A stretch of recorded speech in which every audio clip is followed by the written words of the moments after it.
Okay, the next question we need to look at is self-determination. What is self-determination? It's an important concept, probably the most important concept in deciding what constitutes a state and what does not. Unfortunately, although it's very important, it's not well understood, nor is it universally recognized. So self-determination, essentially, when we define it, is to say that it's the inhabitants' right to choose how they will organize themselves and be governed.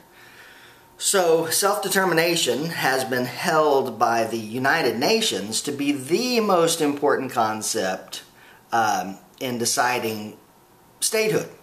That statehood should be based only on the notion of self-determination, that people have a right to be governed by their own particular government.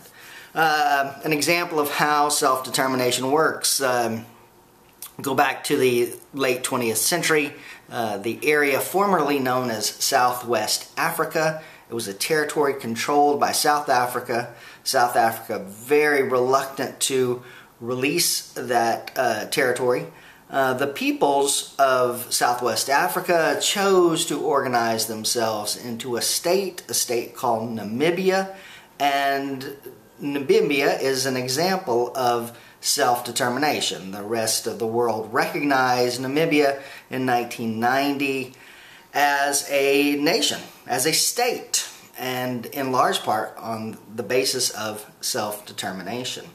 More recently, self-determination was the underlying principle in recognizing Kosovo's secession from Serbia.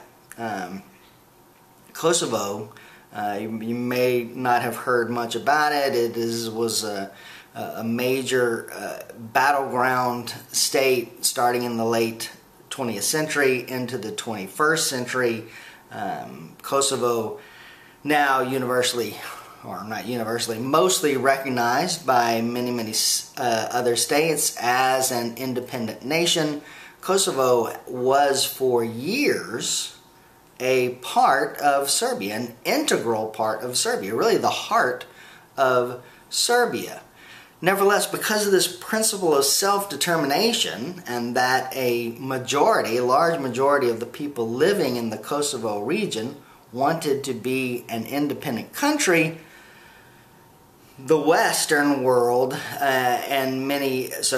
Western allies recognized Kosovo as a separate entity, separate and apart from Serbia. Serbia eventually acquiesced to this recognition, to this secession of Kosovo, only because of their desire to join the EU and their understanding that they would not qualify for European Union status until they gave up any other claim on Kosovo. Nevertheless, self-determination, well, sometimes it's not so important. And we saw that very recently in the Crimean region of Ukraine, when the people of Crimea decided to secede and join Russia. A clear case of self-determination, because there was no doubt that the vast majority, 90-odd% of people living in the Crimean Peninsula preferred to live in Russia, preferred to align themselves with Russia over Ukraine. The West became very upset, imposed harsh sanctions on Russia, accused them of hijacking Crimea, despite the fact that Crimeans were self-determining themselves to be part of Russia and not part of Ukraine. So self-determination, very important, except when it's not. It's a tough concept.